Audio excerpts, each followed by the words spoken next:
Hello and welcome to the MKH Podcast. I am your host, Maximilian Hill, and today we have a very special guest. Kenneth Carter is the CEO and co-founder of Ozeki, a tech company that is revolutionizing digital negotiations. Ozeki was one of only 10 companies that was admitted into the Techstars 2024 New York City cohort out of over 2,000 companies that applied. He has a long, distinguished career in Silicon Valley and the tech world. Kenneth, thanks for coming on the podcast. How are you today? I'm doing well, and it's a great pleasure to be here. And of course, please call me Ken. We don't need to be so formal.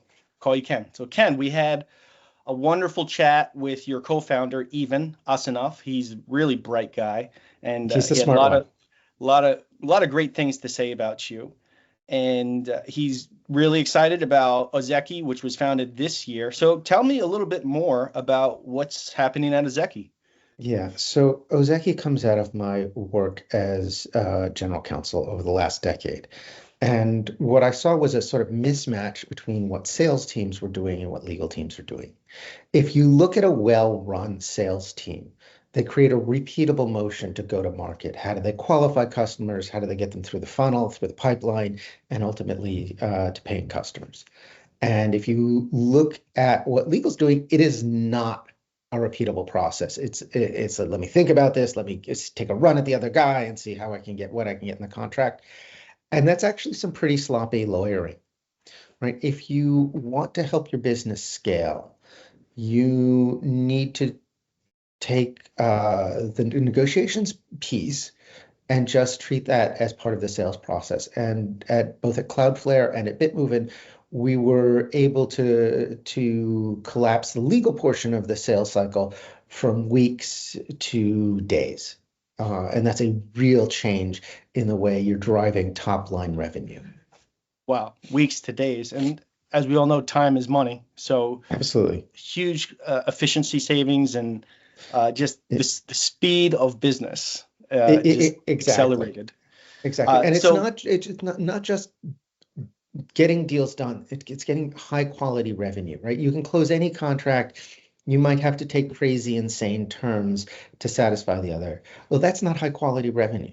And that's not a repeatable motion. That's not a scalable business. Yes. Scalability is everything. Exactly. Or else you're going to be working really hard. Right? Mm-hmm.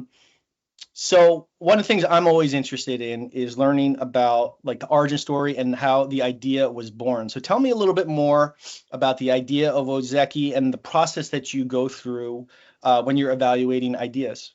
Yeah. So that's just easy. If I'm mulling something 2 days later and going, oh, that's cool. That's really cool.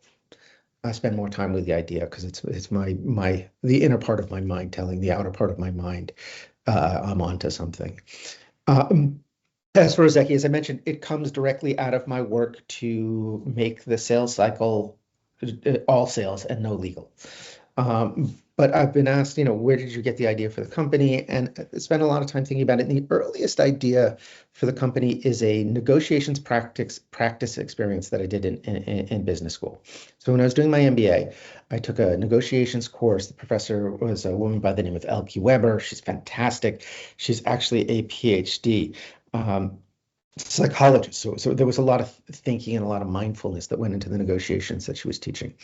And one of the first exercises was negotiations for the sale of the house. They give you and your negotiation partner your reserve number and no shared information about how to value the house. And now it's a personality contest when you get into the negotiations. And the other guy in the negotiations mopping the floor with me.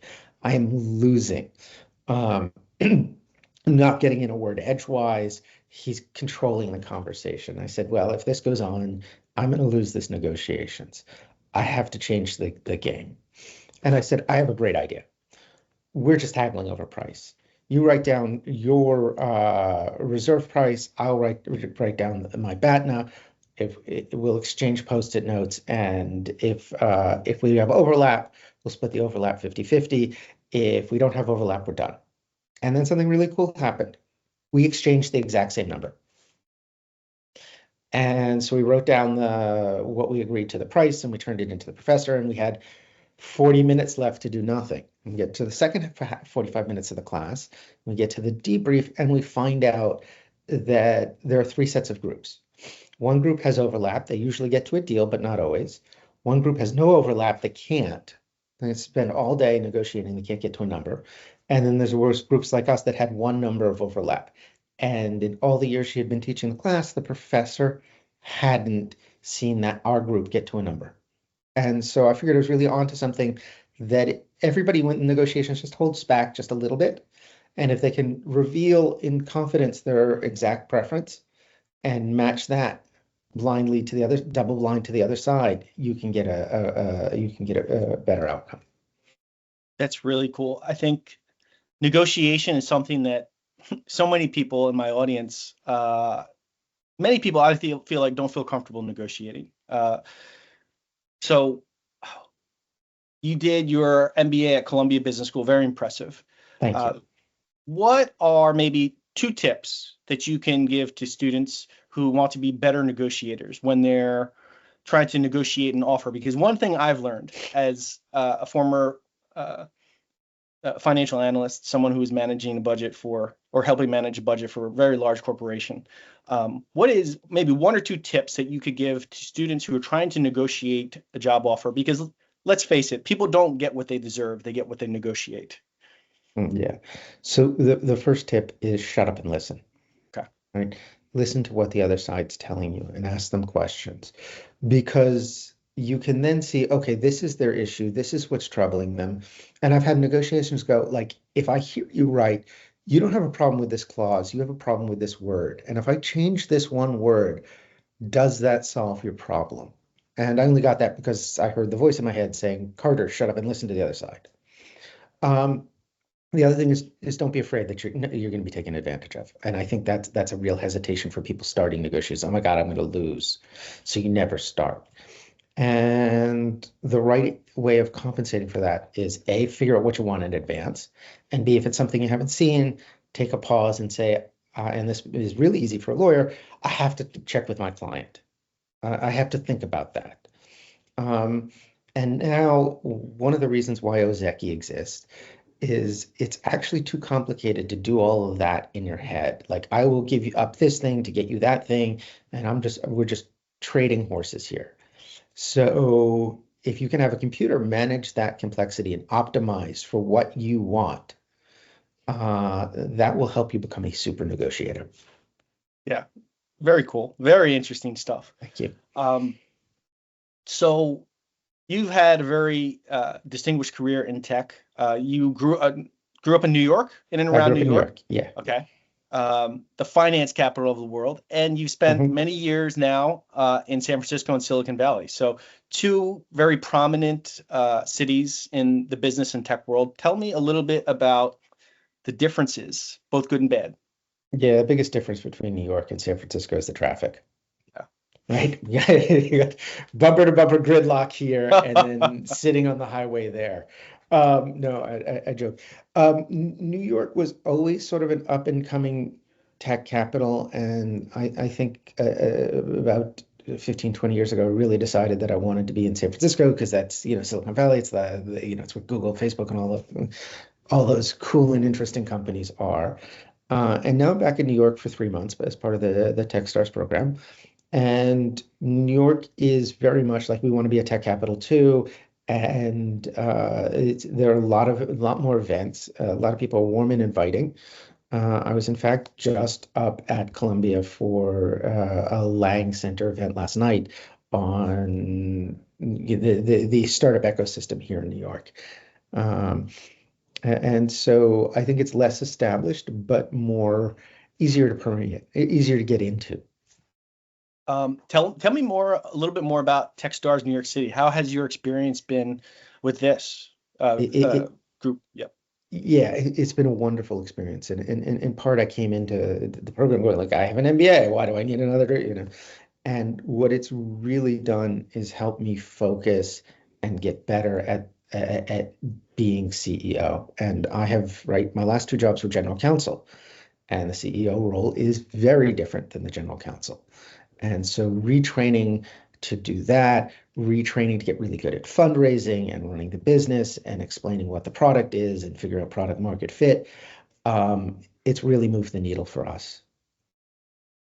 Very cool. Okay, so a lot of our audience is comprised of students, right? I mean, that's kind of how the podcast originated, and we wanted to bring people like you in front of them. So if there are any students or recent graduates that are watching this podcast and they're interested in learning what the CEO of a growing tech company is looking for in hires, what would you say to them? Yeah. Whether it's at Ozeki or a different firm. The first thing is most interviewers don't know how to conduct a good interview. And they are just winging it. And it's something, when I was at Google, they really drilled into us, you have to have a plan for going into the interview. And if you get in an interview and the other side doesn't have a plan for figuring out if you're the right person for this job, you have to do that work for them. And you have to do it in a way that's not telling them that hey, you're not doing your job. All right. So first is figure out what you want this person to accomplish. And then I design a set of questions to test for, can they satisfactorily do the job? And then I'm looking at things, other questions around fit. I'm usually asking questions that come out of like Adam Grant. I'm asking questions like, tell me about a mistake that you made, because I just want to hear that people learn and take responsibility. And there was a best answer to that question. I was still talking about it with the hiring manager 10 years later. That's how good an answer it was. And then I just want to see, like, do they fit? Because they're curious in what we're doing. Do they have passion about it? Do they have a sense of humor about what they want to do? Like, sense of humor is big, because life is hard. And if you don't have a sense of humor, it makes everything so much more difficult, I think. I'm a huge dad joke fan. Why? Because I'm good at puns. They're perfectly safe to tell at work. Nobody gets offended. And my kids hate them. So, and the practice of law is actually really boring. And so the only way that I can get through it is to tell myself jokes. So in fact, our Friday meeting starts with a dad joke. Our all hands starts with a dad joke. So every week I'm on the hook to go find another dad joke. Yeah. I think the first job I had, actually, this was like an internship I had when I was college. The interviewer asked me a joke. I forget the joke that I told him, but I had him cracking up. And I knew, as soon as I saw him laughing, I knew I had the job. So are there any books that you would recommend to a current job seeker? So I'm severely dyslexic.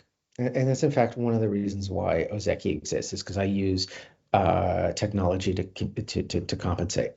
So I don't read an awful lot on the outside, but the kinds of books that I do read are books about scuba diving, books, oddly enough, about the Gemini and Apollo projects, because I think it's one of the most fascinating engineering challenges ever. And then I read management books like Thinking Fast and Slow and Range and Never Split the Difference. Yes, Never Split the Difference. Great book about negotiation. Right, and you notice that I referenced it early on. What's the first tip of negotiating is listening to the other side. Listening to that, yes. Right. And there are times when you want to split the difference. There are times where, it doesn't matter, and splitting the difference makes you ahead. Yeah. But that's not the way to negotiate. That's not the driving force. I got to say, on my podcast, I always ask the question about books. And you are the fourth guest that has recommended Never Split the Difference. So I think I'm going to share a couple of things I learned. Good negotiators don't fear the word no. They seek it out, because that's really what starts the negotiation. And then the other thing that he mentioned was, if you're trying to negotiate a salary, never give a number, always give a range, because most hiring managers don't want to be seen as cheap, right, or bad. And if you give them a range, right, they're going to try usually to get you closer to the higher end of the range. And he said research has shown that that strategy will get you typically on average a higher salary offer. So, but so many nuggets in that Yeah, book. look, it's the same story for fundraising, Yeah. right? When we're going out to raise money from VCs, don't tell them I need to do this. You say I need to do between this and this because it gets me that and that. Yeah. Yeah. You mentioned that you are dyslexic.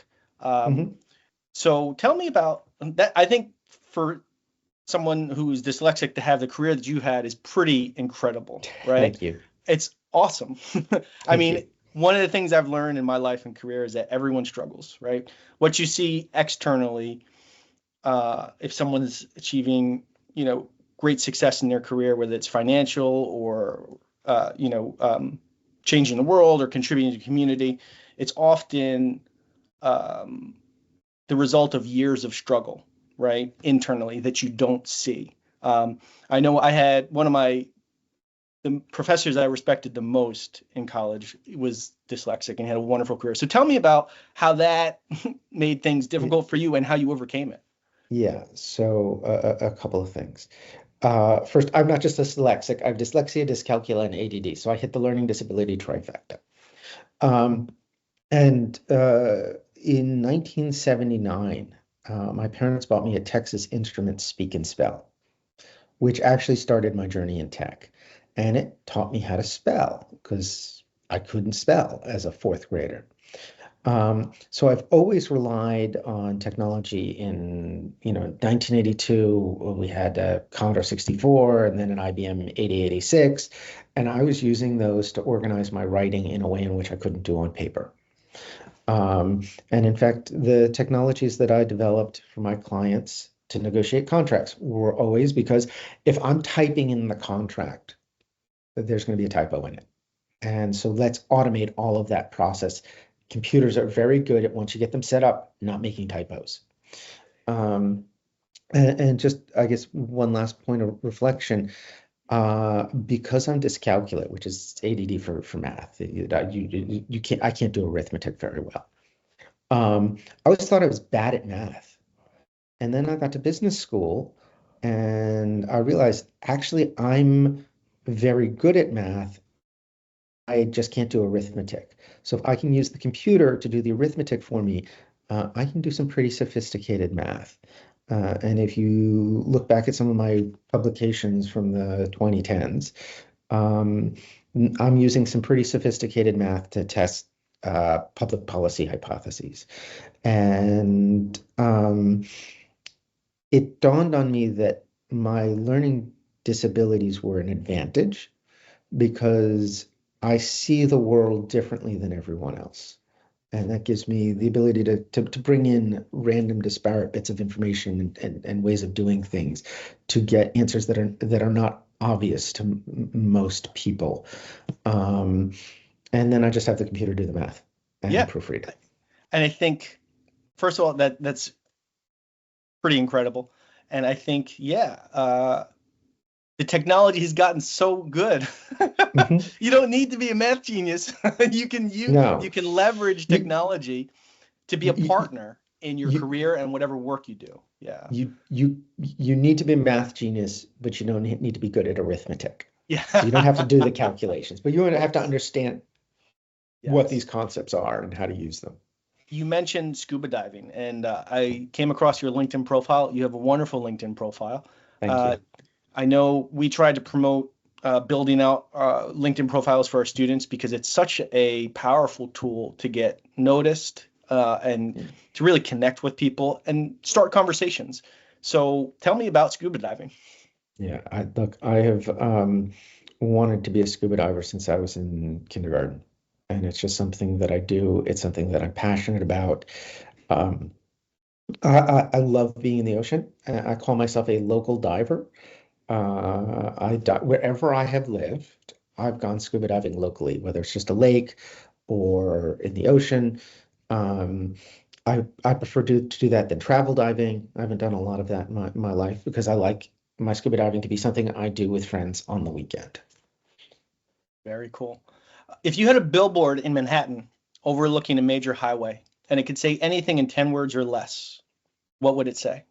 Negotiations suck, and Ozeki will fix that. I like that. That? I like that. That's the best answer that I've had to that question of all the podcast guests. I got that question from a VC ages ago, and I'm like, negotiations suck. What else can you say? That's great. So really excited about all the wonderful work you're doing at Ozeki.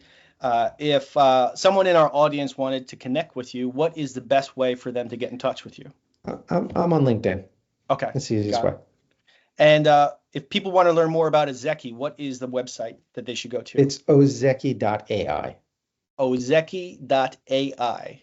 Transforming the world of digital negotiations. Ken, thank you so much for coming on the podcast. We really appreciate it. Wishing you, even and the team at Ozeki, all the best, continued success. And hopefully we'll have you on the podcast again very soon. And you can give us an update about all of the wonderful things you're doing at Ozeki. Sounds great. It's been a great pleasure to be with you today, Max. All right, Ken. Thanks have a great day. Bye-bye. I heard that we hitting that 42nd, let's go. I heard that we hitting that 34th, let's go. I heard that we hitting that 14th, let's go. Let's go. What? I heard that we hitting that Union Square, let's go. I heard that we hitting that Howard Square, let's go. I heard that we hitting that Times Square,